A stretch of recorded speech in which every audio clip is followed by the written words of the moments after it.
Fast Forward Productions. The women are speaking.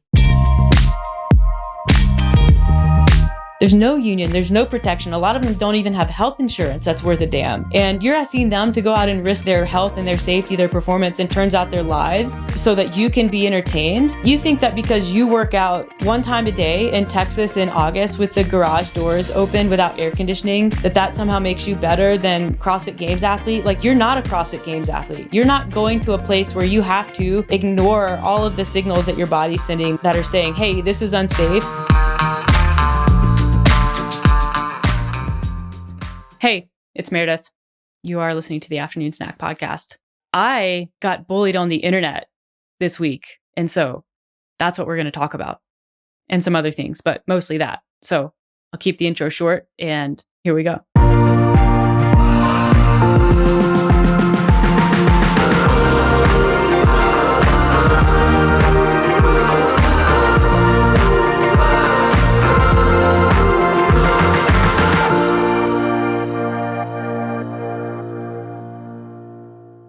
Alex, Meredith, welcome back. It's a beautiful day in Fernie today. So obviously we're sitting in our windowless closet studio recording a podcast on a Sunday morning, which we've done a few of these now, these Sunday morning podcasts. I like them because my brain is a little better in the morning. Yeah. And it's not after a 4-hour gravel ride. Or like 9-hour workday. Yeah. Or just a day. Yeah. It's not at the end of a day. All right. I have to share a champagne problem as our story. And the champagne problem is we bought a 65-inch TV, which people listening are probably like, sorry, this is a problem.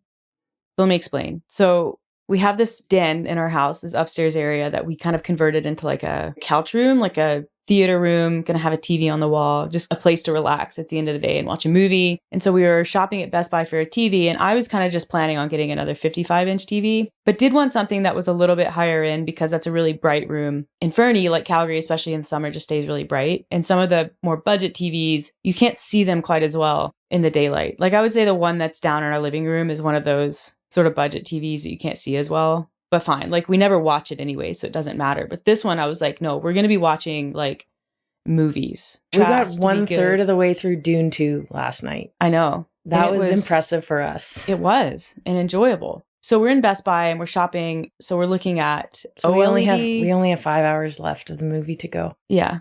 But we're going to rewatch part 1 too. So 10, remember? Because we have to constantly back up. And then I have to constantly stop because Alex is like, well, what do you think they meant by this? And I'm like, Alex, it's non-linear. It's foreshadowing. You're not going to figure that out until the end. I know. Okay. The one thing about Dune, and I'm so sorry to interrupt your story about your TV. That's okay. The one thing about Dune is it's a book, right?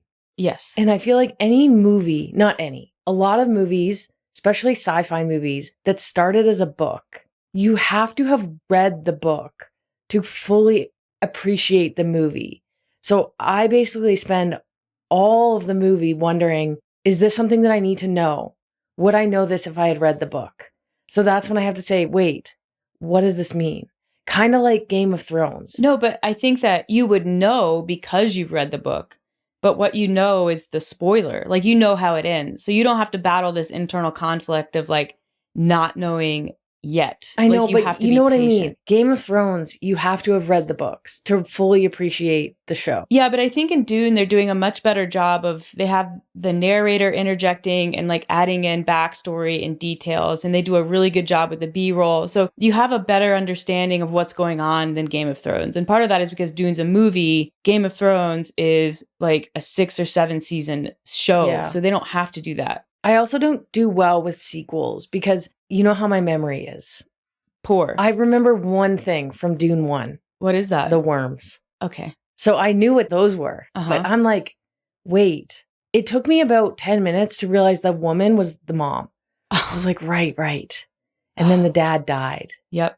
But who's the woman with the hair? Oh, the Emperor's daughter. So she's new into Dune Part 2. She's the one that's doing the narrating. And it's also the first time that you've seen the Emperor, who is Christopher Walken. Weird cast, but he's doing a good job. So that's the first time you're seeing those two characters. But she's narrating it from a place of, I am concerned because of House Atreides and what happened to them. And sort of like, playing in her personal opinions with the Emperor, who seems to be motivated by money and Okay. power. See, because my memory is so unreliable, I'm sitting here thinking, I don't remember her from Dune 1. Yeah. No, you don't, because she wasn't in it. I know, but I don't know that. Oh, okay. So that's why I have to stop and ask. Okay. I mean, so thank you. Now I can enjoy the last 4 hours of the movie, knowing that she wasn't, in fact, in Dune 1. yeah. I mean, it's still going to finish and you're still not going to know. There's Great. going to be a lot of questions. Awesome. I love that. I actually For do me. love it because I love when things come together, and I haven't read the books. So I'm excited, and I don't look up spoilers. So don't look up spoilers and spoil it for me. I have been refraining from looking up the spoilers for Love is Blind UK. So that's progress. Okay. I do feel when that's your like default, like your baseline for entertainment, it's so It's just not like, my baseline. It's just kind of like something I like is. watching after a lot of work. It's very mindless. What's the last movie that you watched and selected? The one with Kristen Stewart. That was legit, Alex, 3 years ago. No, it wasn't. Oh, you're talking about Love Lies Bleeding. Yeah, that was like 3 months ago. Yeah. Well, we selected that. I know. And I don't watch again, movies. you were like, I don't get it. I don't understand the end. I'm going to say this may be an unpopular opinion. Okay. Not a fan of movies. Interesting. I like movies because they offer a great escape, especially sci-fi, like fantasy movies. Yeah. Because it's just like they pick you up from whatever you're going through in your world and they put you on literally sometimes another planet. Yeah. Like, ask me how many times I thought about my life and work during watching Dune last night. Zero. Do you know how nice that is? They force you to think in other ways, Exactly. which can be beneficial, but there are moments where I just want to not. Well, why don't you take mushrooms and stare at a wall if that's the case? Maybe I will. Okay. Or I can just watch Love is Blind. Or the L Word for the 16th time. I don't know. I'm struggling with this. Like, you need so badly to know how things end that you can only watch things like Love is Blind or like rewatch shows that you've seen. I also like when something ends and it's nice and tidy. It's packaged, you put it away, it's done. And with TV shows, reality, oh, they didn't make it. Okay, we're good. I mean, yes, of course, they go on to live their lives. But at that point, you don't care anymore. Did you watch any TV during the writer's strike around 2008, 2009? Do you remember watching any TV around that time? I can't remember what I watched on TV last month. Okay. You think I'm going to remember what I watched when I was I did realize that was a silly question to ask. 16? So there were a few shows that, like, I mean, kind of like it happened in these last year or so here, they just halted production because no one was writing. And there's a few of them that never came back. So they just ended, but they didn't really end. They just stopped making them. Mm-hmm. And I watched this show called Heroes, which was kind of a real life superhero, very like comic book sort of show. Save the cheerleader, save the world is a great show. And the main protagonist and antagonist, it was just this constant like clashing. So you could tell it was going in a direction and it never came back and it was never resolved. And that haunts me to this day because I love that show so much.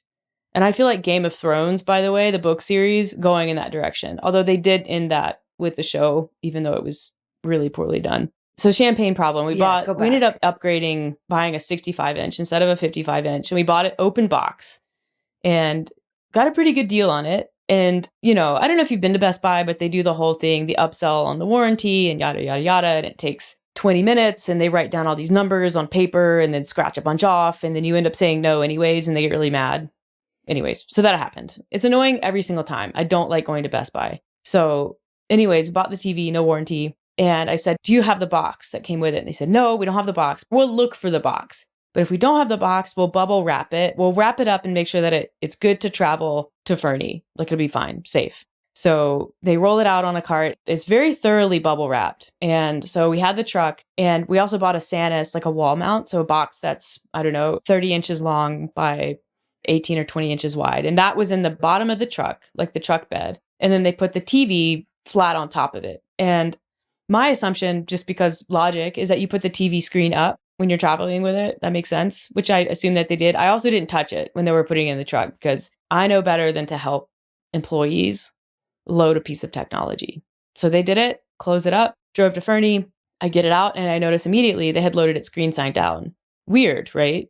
for Best Buy employees to do that. So thought, mental note of that.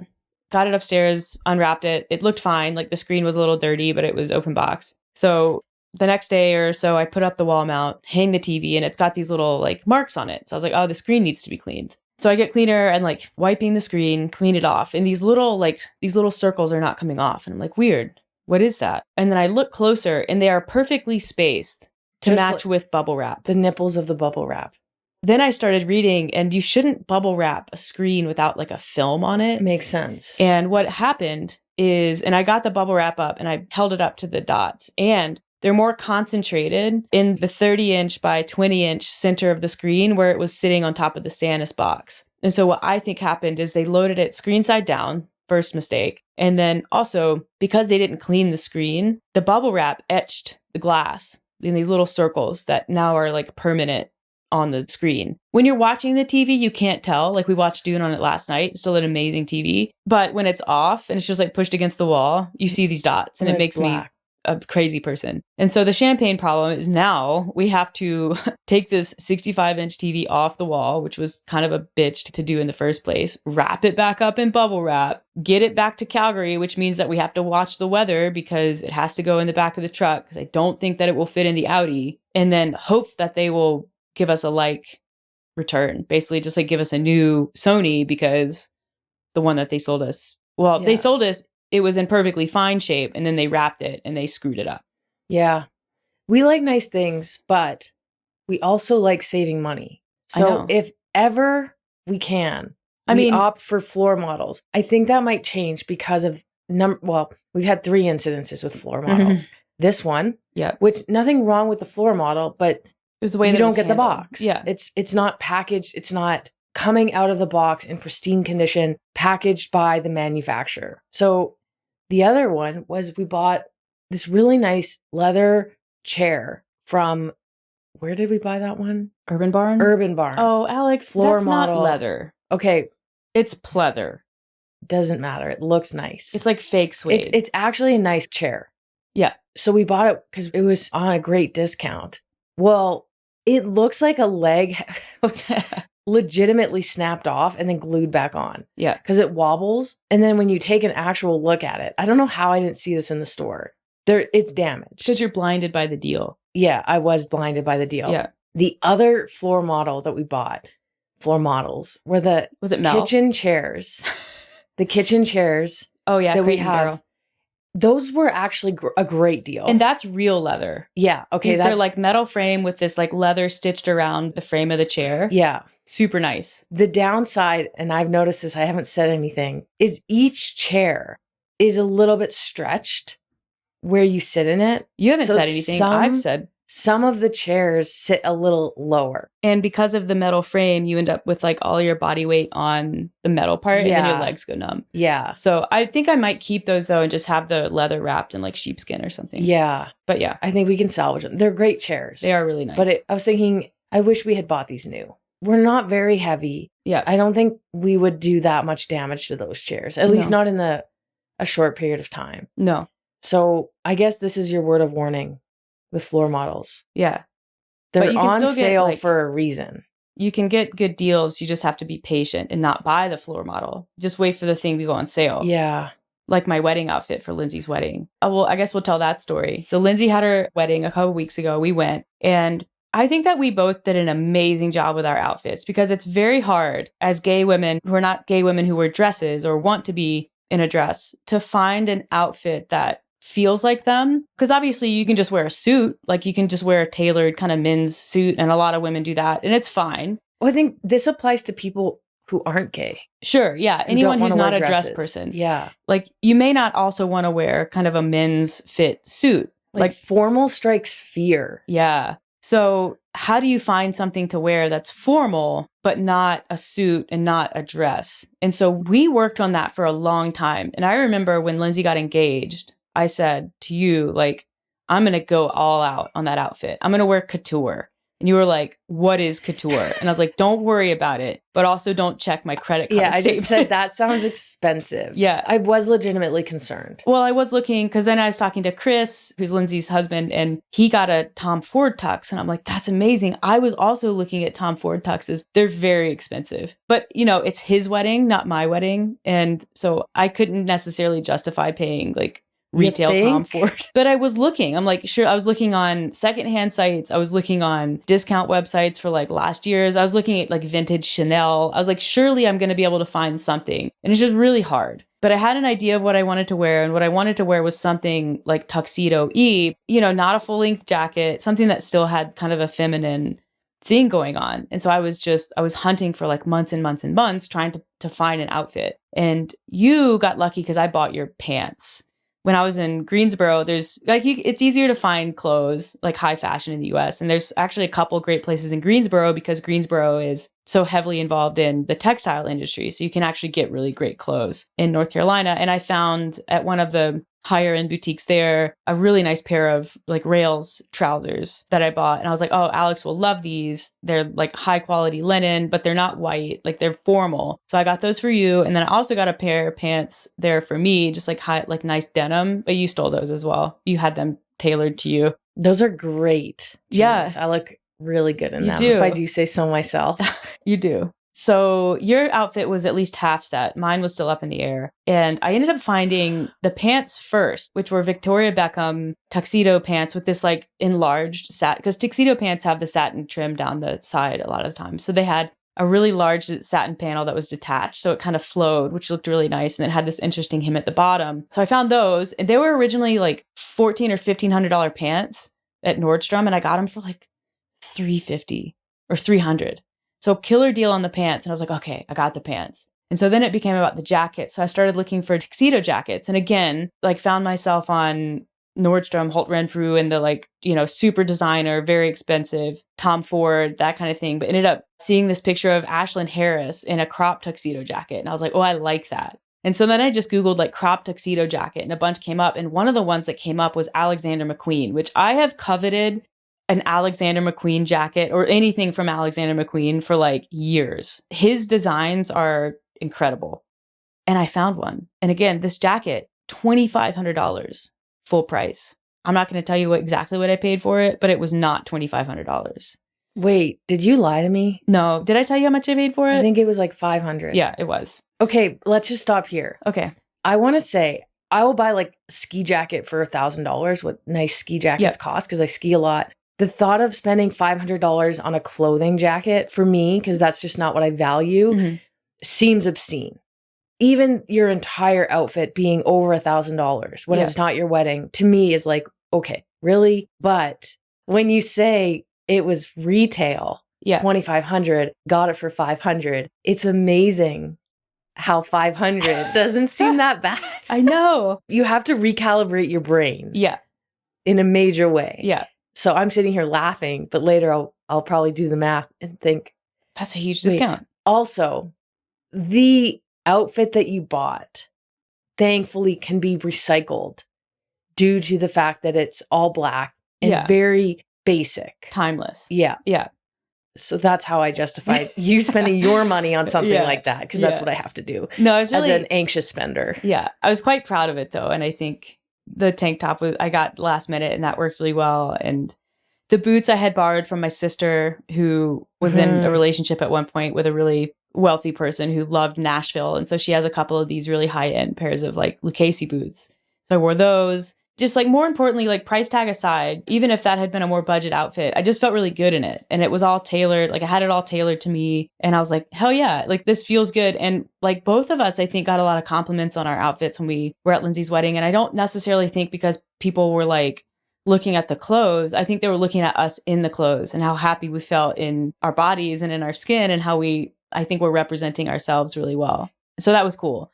And it's to say, like, if you're someone who also struggles with fashion and the way that you identify, it just takes a little work and hunting and trying and finding something that feels really good, but 100% worth it. And no, you don't have to spend couture prices to do it. Well, even at the welcome dinner the night before, when I was wearing a pair of jeans that I bought in Nashville that I hadn't worn yet, those really dark ones, high-waisted ones, I just felt so good. It's something small because we don't dress up very often. But when we do it, it really does feel nice when you are comfortable in what you're wearing. It allows you to express who you are in a different way. It's weird. I never really valued clothes, and I still don't to a degree, even though I'm talking here saying how valuable it is to make sure that you feel good in what you wear. But it is incredible what a difference it can make. Yeah. And that doesn't just apply to fancy clothes. It applies to everything. Bathing suits, what you wear on a day-to-day basis, workout clothing. Yeah. If you feel uncomfortable, just keep exploring. Don't just settle. That's my advice. Don't settle ever for anything in life, period. Mm-hmm. I think that it's also just kind of a really great like snapshot of where we are in life right now. Just like kind of happy, very content, just sort of, I think in a good place with what we do, what we spend our time on, which made what happened last week feel all the more just gross for me. And I guess that's kind of the topic of the podcast, so we can transition right into it and talk about getting pulled backwards into a space that like I've aggressively pushed away from, and in a really shocking and not okay kind of way. So this is a comment section podcast, I guess. More, I guess you could call it "What the fuck is wrong with people on the internet" podcast. Or just in general. Yeah. So the backdrop is the CrossFit Games scandal with Lazar still going on. More and more athletes are kind of coming forward and sharing their thoughts on it, where they are after reflecting on the weekend. A lot of them are like sort of, a little, I think, remorseful for how things went. There's been a few people come forward and say, I didn't know what the right thing was. I know that this didn't, in taking some time, I don't think this was right, but I did it anyways. There's been a lot shared and a lot said. And I still feel in a big way bad for the athletes who were put in that situation and are now having to grapple with how do they talk about the weekend? Like someone like Paige Semenza, who's a very close friend of mine, had her best performance ever at the CrossFit Games. Emily Roth, 3rd place, best performance ever. So how do you celebrate that? How do you feel happy for yourself, but also mortified for this thing that's happened? And I think that there's a lot of unpacking that still needs to occur. And I feel bad once again that there was not more support for those athletes and that they were put in a situation where they now have to deal with this, good, bad, or ugly. It's all of that wrapped up into one. So yeah, Rich Froning, who is kind of the original CrossFit megastar athlete, he won the games a bunch, 4 times or something like that. He owns Mayhem Athlete, which is a big programming company, huge gym in Cookeville, Tennessee. He's really well known. He's also good friends with Dave Castro, who's the director of sport and, the guy kind of at the center of this scandal just because of who he is, because everyone knows who he is. He's been a fairly vocal, outspoken part of the CrossFit Games for many years. So he made a statement in light of the PFAA, which is the Professional Fitness Athlete Association, sort of the union-ish group that's trying to now advocate for some changes. Well, they have tried to advocate for change. It's been futile. They've been doing it for years, kind of behind the scenes, and just constantly been ignored or had their requests, barely addressed if they get addressed at all. So this is not a new organization, and what they're doing isn't new. It's not old. It's been a few years. Yeah. Sure. I think they came about around 2020. It's been spearheaded by Brent Fikowski. Yeah, but there's also people like Tia Toomey is on the panel. Is she? She is involved, which I was because surprised she wasn't to hear. Listed. She was at one point. I don't know if she still is. Visa Gaffey. Yep. Stephanie Chung was on the panel for a while. I don't know if she still is involved. But there's 6 or 7 athletes who you would know their names if you saw them, kind of thing. And that organization started up to essentially liaise with the games team to make sport more fair and transparent and just move it in kind of a more legitimate direction. And that's been a struggle. So they came forward with a statement and said, in light of the information that we've gathered and feedback from athletes, this and this, they make a series of demands. One of them being all events are reviewed by a third-party safety, whatever. I really should have pulled it up, but it doesn't matter because one of them is Dave Castro will be removed from his position as director of sport effective immediately. The issue I have with the way that they did that statement is it's not shared what information they have. Essentially the how and the why are not shared. There's no reasoning. There's no reasoning. There's no metrics for how are we going to measure if these changes are successful. It's really just the what that's put out there. There's also nothing that says, if this isn't done, then. Right. There's no if then. There's no... The more that comes out about the CrossFit Games and their behavior, its behavior, because it's an organization. I don't want to talk about individuals. You've never been able to make headway with them on this stuff. They've rarely taken responsibility for issues. They've never really addressed the unfairness around the sport. There's still no responsibility taken for what happened.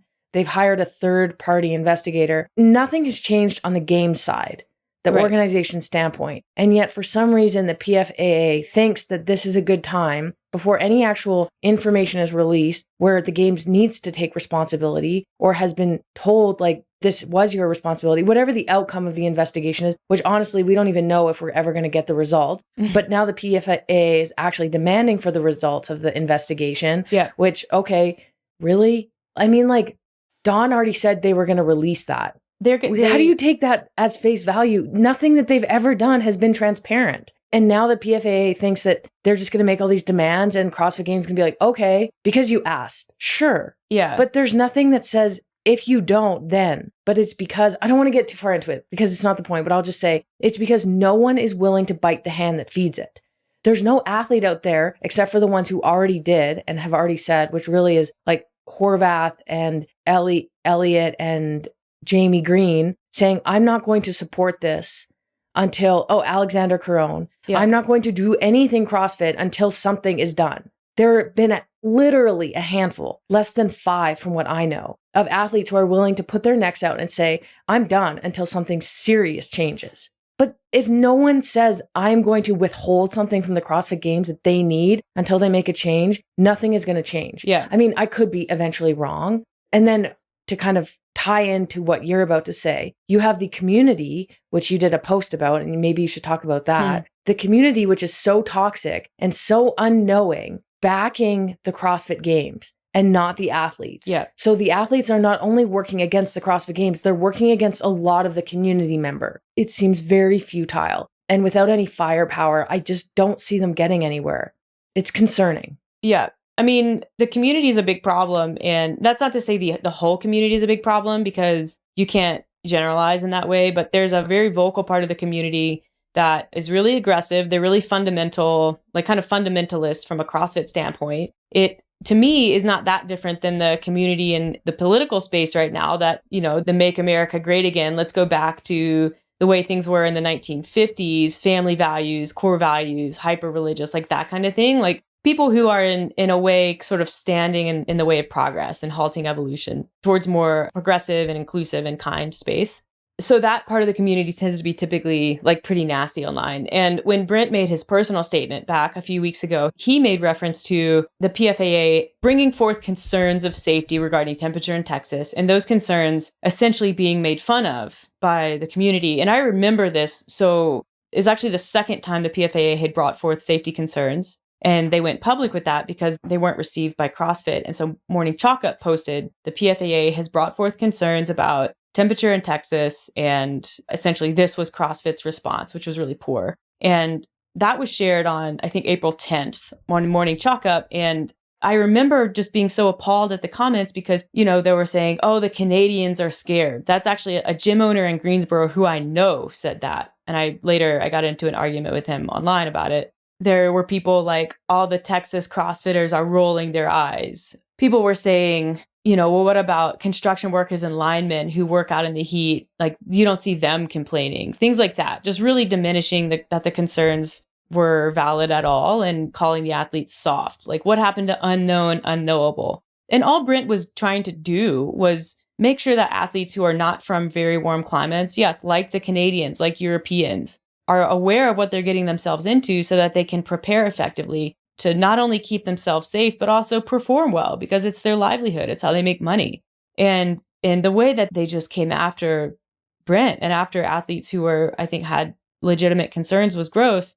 You know, I said in that comment section on April 10th, you know, to everyone who's bringing up linemen and construction workers who work out in the heat, like, you have to understand those people work for unions. Like, the companies that they work for have to adhere to OSHA safety standards. And yes, OSHA safety standards do involve heat regulation. Like they have protection. They can qualify for disability insurance. They have all of these things that, even if something bad were to happen, they're protected. Like athletes don't have any of that. There's no union. There's no protection. A lot of them don't even have health insurance that's worth a damn. And you're asking them to go out and risk their health and their safety, their performance, and turns out their lives so that you can be entertained. That you think that because you work out one time a day in Texas in August with the garage doors open without air conditioning, that somehow makes you better than a CrossFit Games athlete. Like you're not a CrossFit Games athlete. You're not going there with intensity. You're not going to a place where you have to ignore all of the signals that your body's sending that are saying, hey, this is unsafe, but you have to keep going.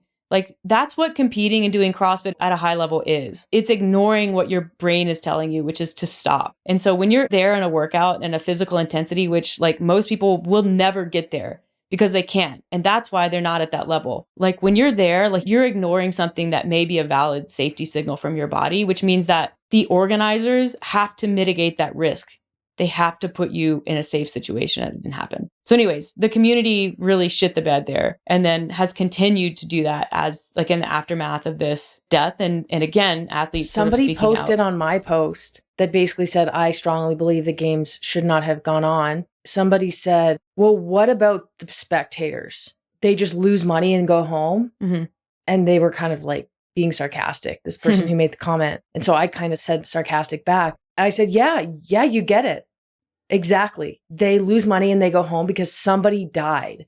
And celebrating the games at that point for the spectators, like, it's not all about you. It's not about the spectators anymore. Yeah, everybody That's loses. life. The whole thing about CrossFit at that point is like, how do you celebrate your best finish ever? How do you celebrate someone getting third? Like, you don't. Everyone lost that weekend. Yeah. I didn't even know Emily got third because I don't give a shit. I frankly don't. And that sucks for her. It really does. But at the same time, like, and I'm not saying it should have been her decision. It probably shouldn't have been. She shouldn't have been competing in the first place because of how difficult it would have been for some of the athletes to compete given what had happened. And now that backlash. Yeah. It's now damned if you do, damned if you don't. A lot of the athletes are speaking out, but it's so vanilla. Yeah. Everyone is saying the exact same thing. And why? Because they're scared. And we'll tell you exactly why they're scared. It's just a horrible situation. It is. Yeah. And so I guess to back up, this talk has been going on. It's been evolving. You've seen the evolution in the community and where people are going. And now, especially in the wake of the PFAA request, Rich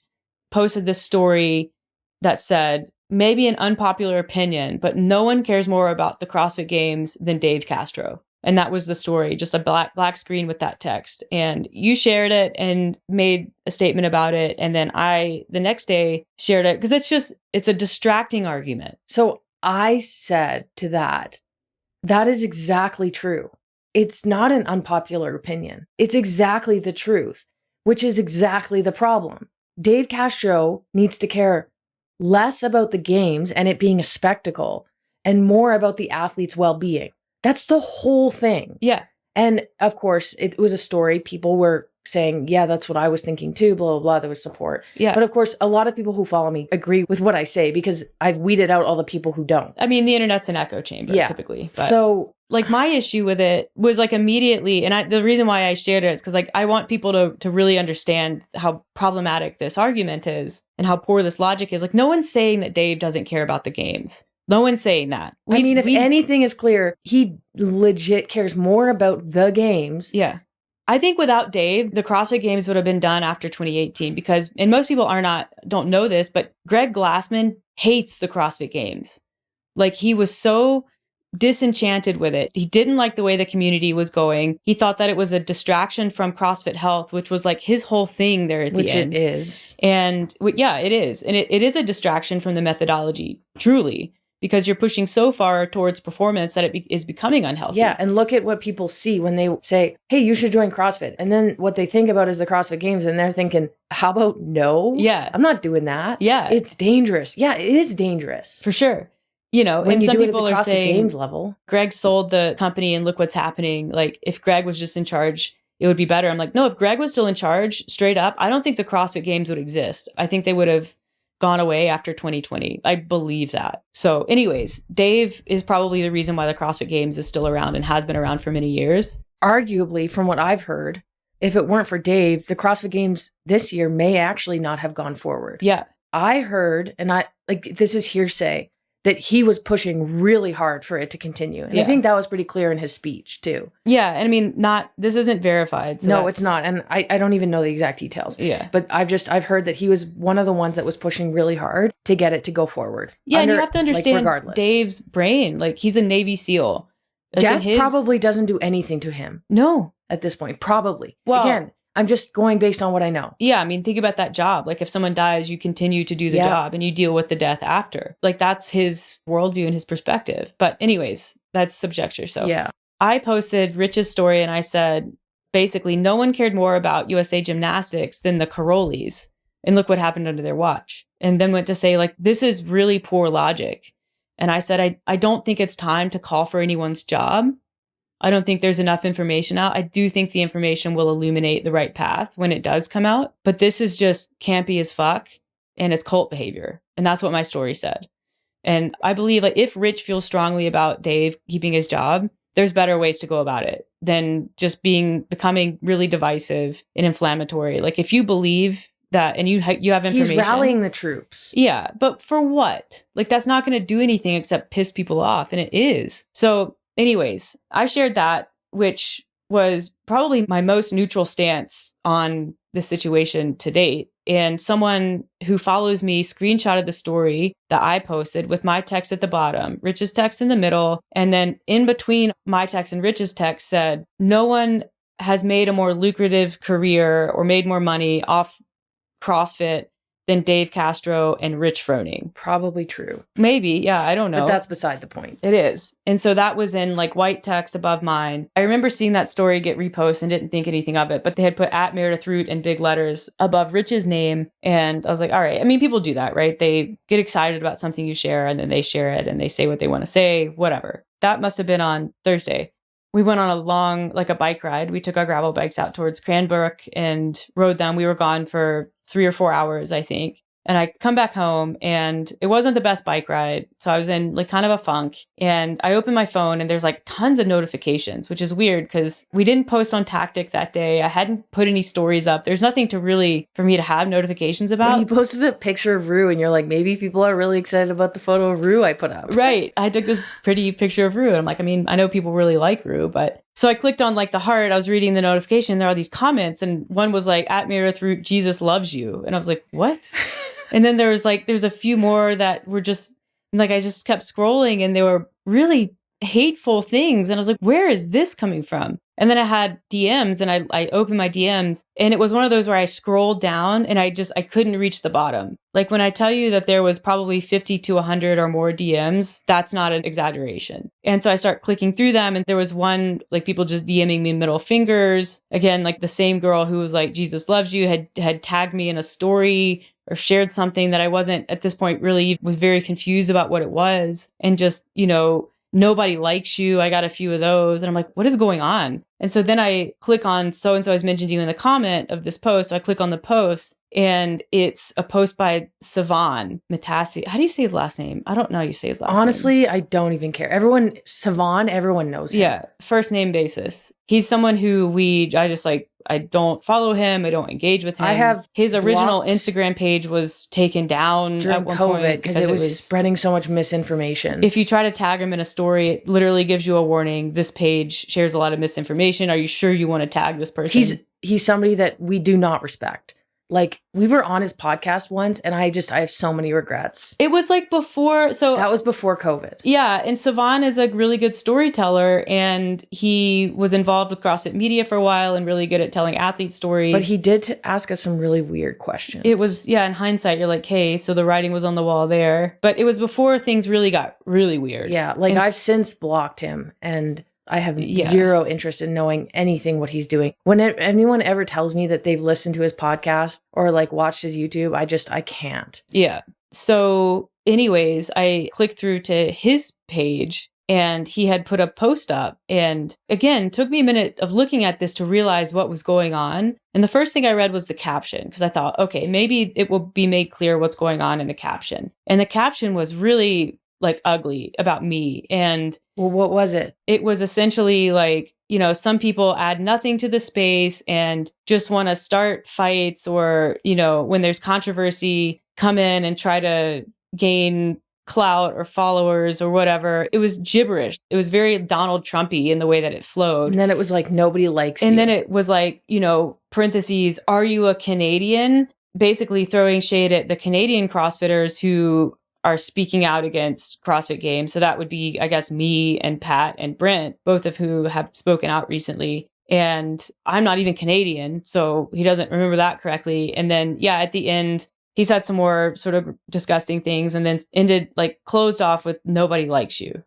And didn't tag me in the comments because I think that he knows how to ride the line of online bullying without getting his post taken down. And I know because I immediately flagged it for bullying and harassment, but it was like, Instagram was like, no, sorry, we couldn't take it down. And a few other people tried the same thing. But your handle was on there because of the screen capture. Yeah, the screen grab had at Meredith Root, like my handle right at the top. And so what had happened was he posted essentially a square cropped version of my story that contained Rich's words. Nobody cares more about the CrossFit Games than than Dave Castro. And then the white text underneath that said, no one has made a more lucrative career out of CrossFit than Dave Castro and Rich Froning. And the way that it was cropped with my name at the top looked like I had said that. And that's what was shared. And Sivan thought that I had said that. And so I immediately, and this is before it really hit me, went on the comment and said, Sivan, you're misattributing a quote to me. Like, this is not my quote. I didn't say this. I'm also not Canadian. So I think you have your facts wrong all around here. My post actually said, I don't think it's time to call for anyone's job, but go off. Like, that was my original comment. And hoping that he would see that. And then it was up for a while, didn't see it. I posted that comment with his post into my story because I was like, I don't know what else to do. And so people who follow me got onto the post and were liking that comment and then commenting, you have your facts wrong. This is a distracting argument. Like, people were kind of coming to bat for me a little bit, but nothing was happening. Like, there were still all of these really horrible comments. And I mean, there was hundreds of comments in that comment section, all of them targeted at me, all of them. You have actual athletes like Angelo DeChico being like, yeah, Sivan, you're a good dude. And Sivan's like that. And all these people are clapping at Angelo, who's coming up and basically shitting all over me, doesn't know anything about me, but saying, good job, Sivan. You're a good dude for going to bat for Rich and Dave.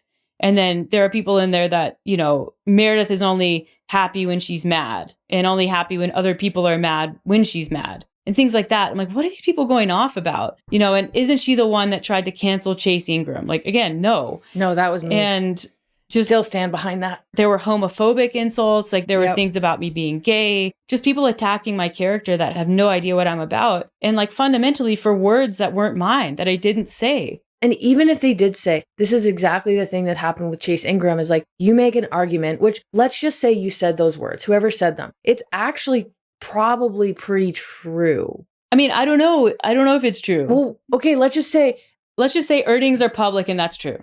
They make a lot of money off the CrossFit Games, okay? Sure.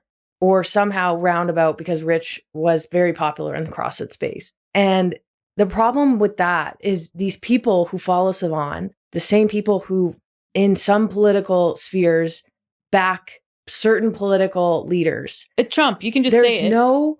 There is no argument back. They don't actually engage in valuable discord. Instead of like, I would beg to argue, this is my stance. It's, you're gay, Jesus hates you. It's middle finger. It's so lackluster. And it sucks because it hurts. Yeah. Somehow, for some reason, it just hurts because I think the volume of it was the same thing with Chase Ingram. Like, I had created a full argument as to why I didn't think that he was the person who should be doing this. Nothing personal about Chase. Professionally, you aren't doing a good job, in my opinion. Yeah. And what do I get? The same thing that you got. Jesus hates you. Something about your short hair, calling me a man. I'm like, what? If you care so much about Chase and if you think he's such a good human being and such, talk about that. It's so unproductive and just, well, it's like, what world am I living in? Yeah. Even when evidence comes out, I mean, that's the thing, because like, it's so much easier to gather an audience based on vibes and what you're about, even if what you're about is hate.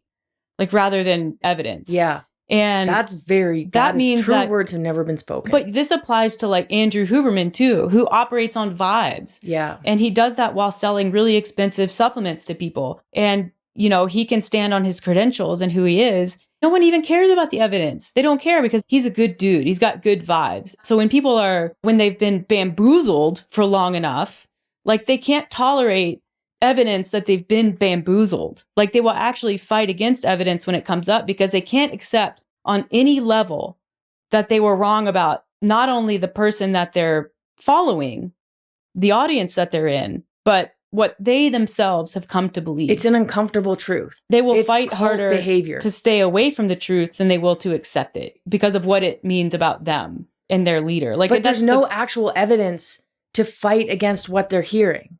Right. It's crazy. Yeah. It's wild. I know. So the comments and DMs that I'm getting are they're unhinged and they're insane. And probably nothing speaks to the argument that people think that you made. No, it's just attacking me. Yeah. And no one even knows what I've said because it was cropped out of the picture. I'm like, you guys, like, we don't agree on much, but like you would agree with the line that was in there. Like, holy fuck. Yeah. So anyways, there are actually too many comments and DMs to even begin to start like flagging things for harassment. Like I don't have enough time. And so I send a DM to Sivan and I said, I didn't say this. Like, you understand these are not my words, right? Nothing. Like no response. Didn't see the DM. And I was checking. I'm like, cause I was looking for that scene, right? I want to see that he's ignored it. And he hadn't opened it. And finally, like you were asleep on the couch. This is okay, this is hilarious. While all of this was going down, I was napping because I had a horrible sleep that night. So I'm like, I don't want to go get her up. But I'm literally like, when I tell you I was upstairs on the bed weeping, like uncontrollably crying, because that's the effect that this can have. That was what was going on. And so I had called my sister like right at the beginning and we were talking through it. And then I was like, hey, I got to go. Like, I don't know what's going on here. And so I was texting her and then I see her, she was in the car or whatever. So she got where she was going and got into the comment section and just started going to bat for me, which felt good, but also like, you know, sort of bringing a water gun to a house fire kind of situation. And so she's commenting back to people like, she didn't say this. This is misinformation. There's a few other people in the comments as well. Like, Sivan, you're sharing misinformation. This is not accurate. And I see him start to pop into the comments saying, well, who said it then? Well, who said it? And so my sister finally said like, hey, Sivan, it's time to like show your mettle here. Like, you've shared something that's false about Meredith and she's getting bullied online. And I had commented back to my post, like, this is actual bullying. What the fuck? Like, just hoping that he would see it. And so he responded back to Megan and said, well, who said it then? And I was like, finally, like, then I said at Sivan, like, I sent you a DM, please check your DMs. And so at that point, I had sent a few other DMs and I had sent a screenshot of the original story, which was my story with my text at the bottom and then this white text in the middle. And you can see that it's not my story because the white text extends beyond where my story was. Like, you can see that someone has written over it. And I scribbled over the name because I'm like, I cannot put someone else in this line of fire. And so I sent that screenshot and I said, please, please, please take this post down. Like, I didn't say this. These are not my words. I would never say anything like this. This is an irrelevant argument. Like, it's just inflammatory. It doesn't add anything. Like, this is not what I do. And I was like, the comments and DMs I'm getting are insane. Like, please take this down. That's what I sent along with the screenshot. And then when I tagged him, I said, please check your DMs. That one was there. And he sent back. I didn't see it originally. I just noticed when I was looking at my story, it said all of a sudden, your story is no longer available because the post has been deleted. And so I was like, okay. So he deleted it, or it finally got enough bullying that it was taken down. And so then I look in my DMs and I saw that he had liked that thing that I sent him. And then he had commented back, I took it down. I'm so sorry. And then he asked, do you know who wrote that? And I said, I don't. I said it was some random person on the internet that I don't know that just screenshotted my story and put theirs on top of it. That's all I know. I didn't write those words. And he said, yeah, I'm sorry. I said, thank you for taking it down. And then he said, I'm sorry. And then asked if he could share that DM exchange as a post. He said, just the last part. And I said, yeah, that's fine. And he did. He put that up and said, basically, like, never say sorry unless you're wrong. Sorry at Meredith Root. And then had a post of the DM exchange. And the thing that's like kind of upsetting is, well, there's a few things that's kind of upsetting about that. And number one, like, his post with me, the misattributed quote had like thousands of likes and literally hundreds of comments. And the post of his apology has less than 200 likes and like 14 comments. Okay, I just want to stop you right there. This is exactly why I want nothing to do with him. Because if he cared in a respectful way and he saw that post, which is like, you know, this was said by someone like Dave Castro makes more money, blah, blah, blah.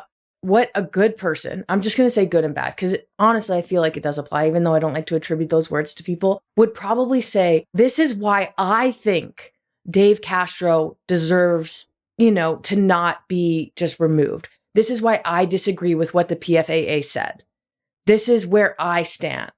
But instead, he takes, for instance, you or this other person, he wants to know who, because what he's doing, it's a silencing tactic. He wants to take you as an example and say, if someone says anything against what I believe, go get them, bully them, make sure that they never do it again. And not only that, but that everyone else sees how bullied and what we can do to them if they speak out, so that like it doesn't happen. They're silencing the people who want to speak out in the right way with actual arguments. And that's why none of the athletes are speaking out. Even though there is more to this story, this truth behind Dave, the CrossFit Games, responsibility, history, and no one's talking about it. Yeah. Because look what happens. You know why? And I'm not going to say Paige, I don't know, whoever, any of the CrossFit Games aren't like actual athletes in it right now, aren't speaking out with actual stories and actual information and actually what happened behind the scenes on that day.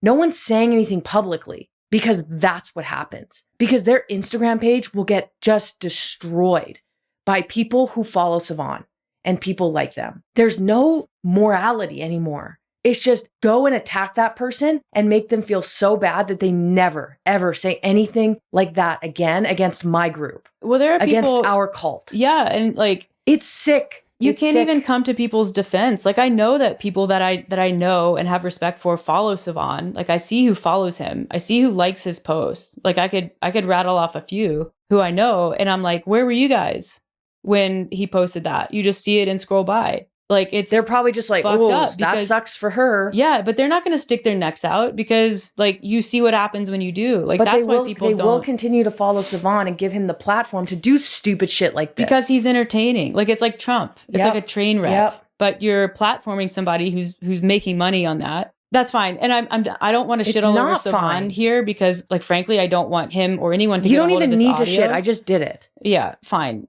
But even and you know what? I somehow managed to do it without talking about him in a personal manner at all. I talked about what he does and what he's done and why I disagree, rather than saying, oh, Savon, blah, blah, blah, whatever his personal views or what he does in his personal life. Yeah, you can just speak to what you see. And like, I know he's got YouTube and podcasts and all that stuff. I don't know what he talks about, so I'm not going to speak about it. But like, I saw that because I saw what he did and that's fucked. It's just not a good thing to do, I think. And the apology was like the bare minimum. I've never seen him do that for anyone before. So I guess there's that. But at the same time, because in his mind, he's never been wrong. There's people on there who then say like, well, it wouldn't be surprising if she did say something like that, as if like that justifies the treatment. Like, you don't know anything about me.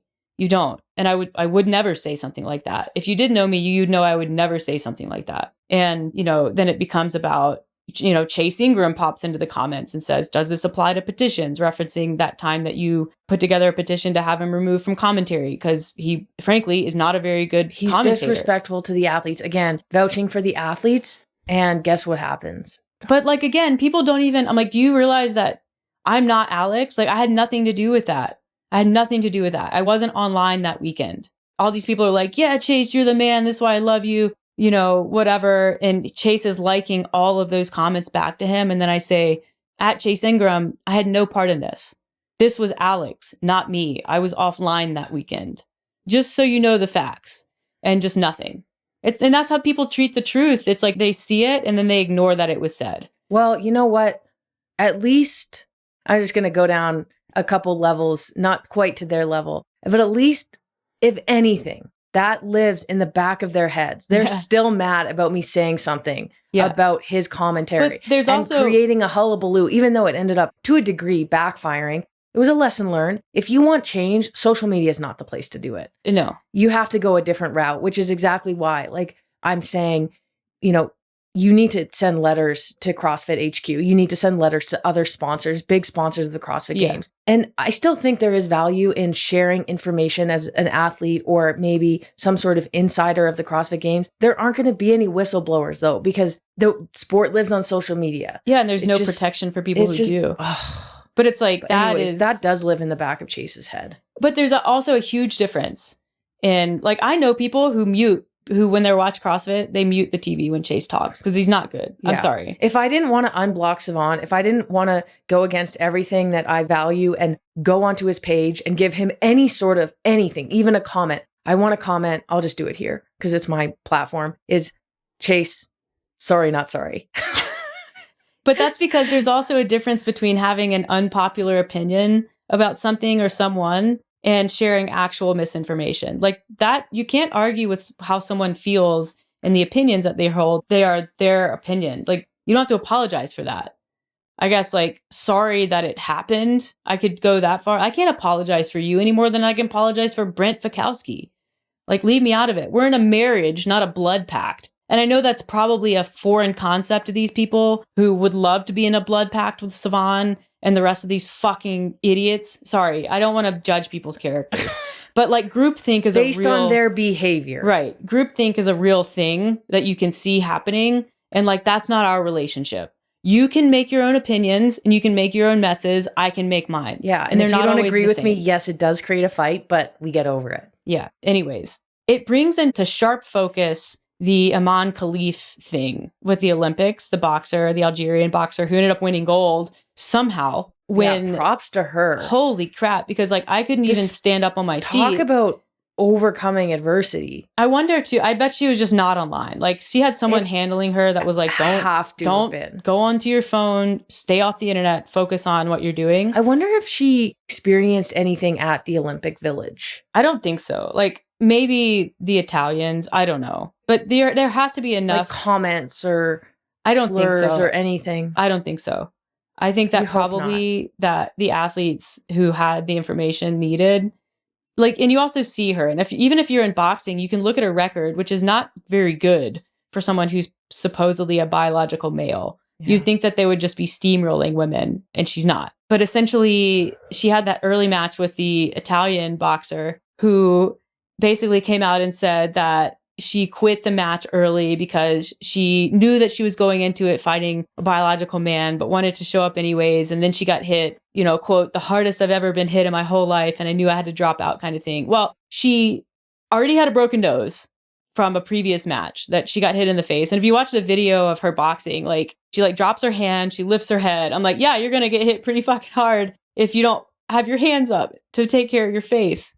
If someone's going to hit you and you're already broken nose, that's going to hurt. It has nothing to do with right. So then what it brought forward was the, Aman Khalif and this, I think, Taiwanese maybe boxer they participated in a world boxing event where the host organization was IBA, which is a governing body that's no longer recognized by the IOC because they have a history of corruption with Russian drug money and cartels and things like that. But essentially they disqualified her from a previous tournament because they had done, quote, some testing and found like traces of XY chromosomes. And so that's where the information came from. But it ended up coming out, basically, they can't produce any test results. No one even knows what tests they supposedly run. There's been talks of high testosterone. That's never been produced. Obviously, the XY chromosomal testing has never been produced. But there's this IBA report that essentially says, trust us, the results are there. And the IOC is like, absolutely not. Like, we don't recognize the IBA as a legitimate sporting organization. And the IOC goes so far as to say, like, women should be allowed to participate in women's sports. And,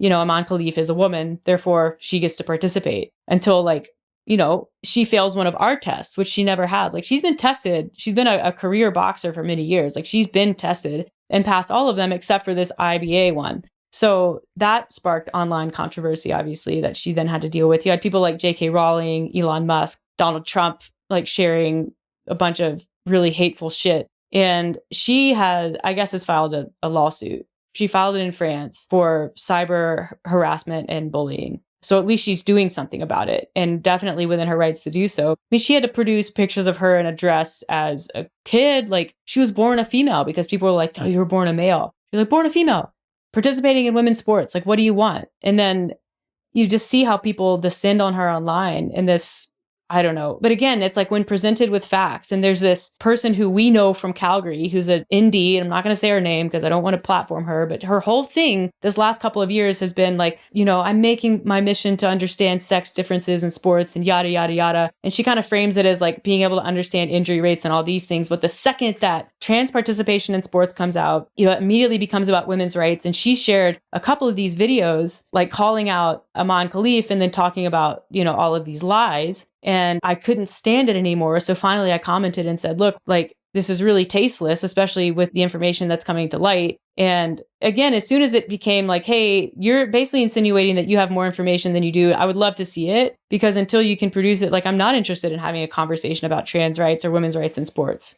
Like, I'm not going to give you that time of day. And it was just radio silence and has been. And I keep meaning to go back and tag her and be like, still waiting. But that's what happens when people are faced with facts. They leave their bullshit up on the internet and they just move on. You can't put the genie back in the bottle. And that sucks, because she's going to have to deal with this in a much bigger way than I do for like the rest of her life. She won gold and it's tainted by bullshit. And even if you look at YouTube comments and article comments, people are like, no, like, just read the IBA report. Like, the results are there. The IOC is just ignoring them. Like, people are choosing to believe an organization that has been proven to be corrupt, so corrupt that the IOC booted them as a regulatory body. Like, that's how people's brains work. They only want to see information that validates what they believe, even when they know on some level that that information is false or that it's not even there. They won't change their minds based on evidence. They won't, which is the antithesis of science. Look, like, if CrossFit comes out and it's like, you know what, Dave was doing everything in his power to do something different with the games. He wanted a community event. He was the one saying, you know what, maybe not. Like, if evidence came out that the games were actually doing something, or it was Dave who was with his flag in the ground and the other leaders were trying to change it, like, I would change my opinion. If information comes out that warrants changing my opinion on something, I'll do that. I've done it before. Like, I've softened stances on things. Like, we could go down a rabbit hole talking about COVID vaccine mandates. Like, these people won't do that. They want to believe what they believe, and they will not allow people to change. They will not themselves change. So they hold people in specific beliefs, even if it's false. So the dehumanization that occurs on the internet, people are protected by anonymity. There's no recourse. There's no justice. There's no accountability. I'm like, these people that are saying this shit in Savon's comment section, like, come on up and say it to my face. That's the thing that's the craziest, is like, even if it was outside of the community, people are behind their keyboards, they're saying this just vile shit. You could sit next to that person at a coffee shop and say like, hey, how are you doing today? And they could be like, oh, I'm fine. How are you? That's the craziest thing about the internet. Yeah. There was a post that we put up and it was about ruts. And it's like, it was received well. It was a nice post. Again, just trying to help people. Yeah. Provide positivity, get people on board with how we think, because we think it's helpful. Just like most people on the internet who have help pages or help services. And somebody posted, this person doesn't follow us. I'm a little bit offended because their profile picture is a picture of a really cute cat. And I'm like, you don't have cat owner vibes. No. And I'm actually ticked if they do own a cat. I feel bad for that cat. But it says, yeah, but you psychopaths and your manipulatory lessons all have to do with you and your egos and what's best for you is what I found. And I read that and I just think, I imagine this person. And I think this person must be so unhappy in their life to find this and be so upset, and probably didn't take the time to read the 100 other positive comments and think to themselves, what's wrong with me? Why do I think so negatively of this message when it is received very positively? Or why not just leave? Because I don't know how I even found this person in the first place, and go find people who are more like-minded, which means they want to be filled and spread hatred. I should actually send this person over to Savon. But it's why? I know I keep saying why? It's so confusing. It just, I guess what makes you feel good is just to say that person doesn't impact me. You have to look at your life outside of social media and think like, what do I have? And it's not even what does this person not have or how miserable is this person, even though that might make you feel better, because you read that and you're like, what? Really? But my piece of advice is kind of what you posted the other day is, when this happens and you get those messages, whether they're in volume or even just one, you have to take a step back outside of social media, look at your life and be grateful for what you have. And that's the important thing. And surround yourself with people who are like-minded and kind and compassionate. Yeah, I mean, that's it. Because I don't even assume what other people have going on, but you can assume that they're miserable in one way or the other, whether it's chronically miserable or just having a really bad day, and like they're hurt. And so their default is to hurt people, because hurt people hurt people. That's it. And like the thing that's the most sad is maybe that's the most exciting thing that will happen to them for the day, is commenting some shit. They'll get their little dopamine rush from being mean, and like that's it for their day. And that sucks. It really does. Like, go outside and touch some grass and stare at the sky and think about some things. Pet your cat. Yeah. I hope they're nicer to their cat than they are to us. They probably aren't, but maybe they are. And they're the psychopath because they can type something like that and then go back to being a visibly normal human being. Like, that's weird.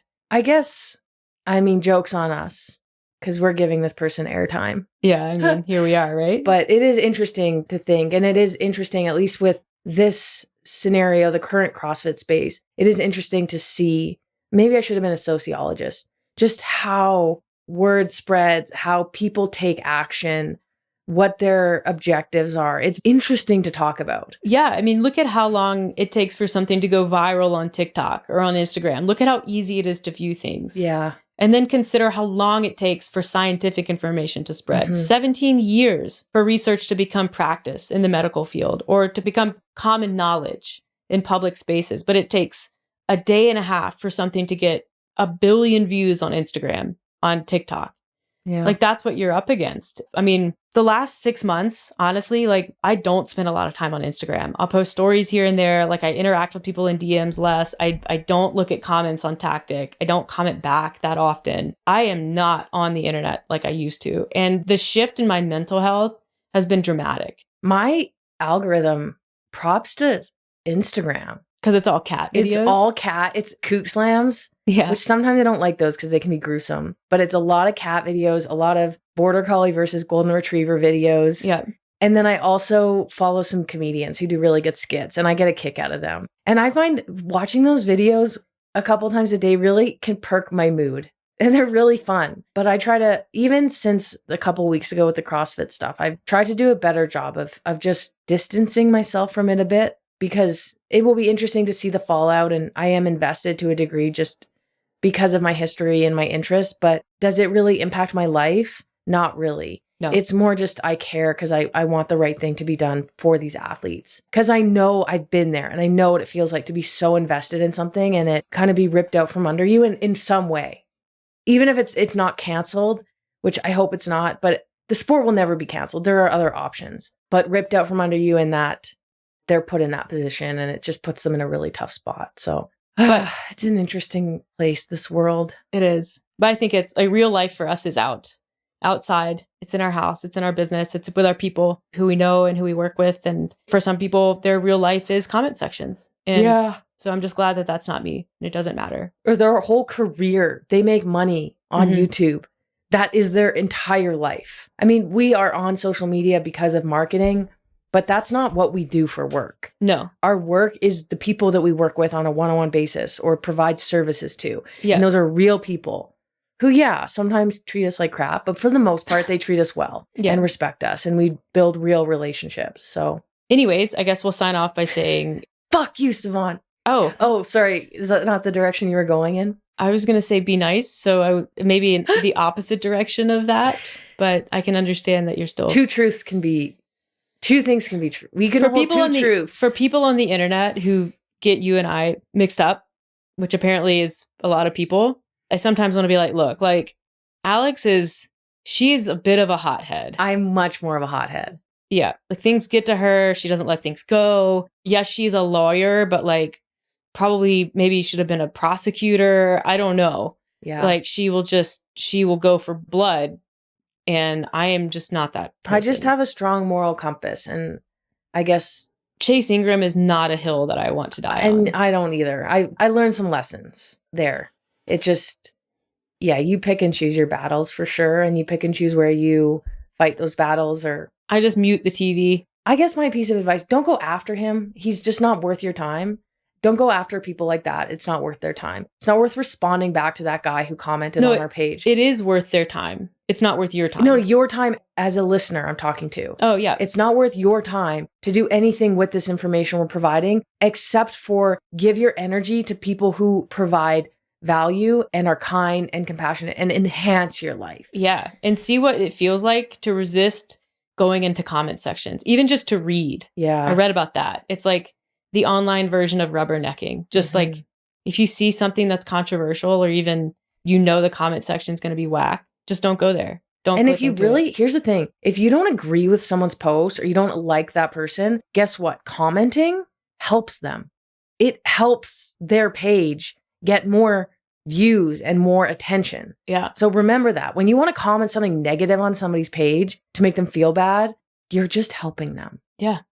For narcissists, like positive and negative, that's the same thing. Yeah. Creates the same feeling for them. So just, know what I do? And I don't agree with somebody. I just block them or I unfollow them. It's really quite easy. That actually has more of an impact than commenting something negative. Because then they're going to stay in your feed and that's annoying. But don't unfollow us. No, you can go into our comment section. We've beat resistance out of people, so we don't get that. We don't get as many. No, yeah, we just get the odd one here. And the positive ones really do make a difference. They really, really do. Because sometimes it's hard to show up on the internet. Spread positivity, spread love. If you do disagree, there's a way of sharing that. It's dialogue, it's growth, it's learning. It's not hatred. They're totally different. Yeah. We have people who will say, there was one on this post I did the other day. It's like, I would tweak this a little bit as a therapist. Yeah. Like, I wouldn't say regret is like completely unproductive. Yeah. You can learn from past experience. And I'm like, I love that. I love that. Thank you for sharing. And maybe I will change my approach to my language next time I post a post on regret. Yeah. But that's completely different than you calling us psychopaths. It's just, everyone knows what I'm getting at here. Man. What a wild ride the internet is. It is. Sometimes too wild. Sometimes it bucks you off. And if you don't make your money on the internet, consider yourself very lucky. We don't. We already said that, but we do have to use it for what it is. Yeah. Anyways, thank you for listening to this podcast. It was very therapeutic for me, so I appreciate that. Alex, are you feeling okay? Yeah, I'm ready to get on with my day. Okay. Feeling positive. Let's go outside. Okay. We'll see you on the next one. Bye, everyone. Goodbye.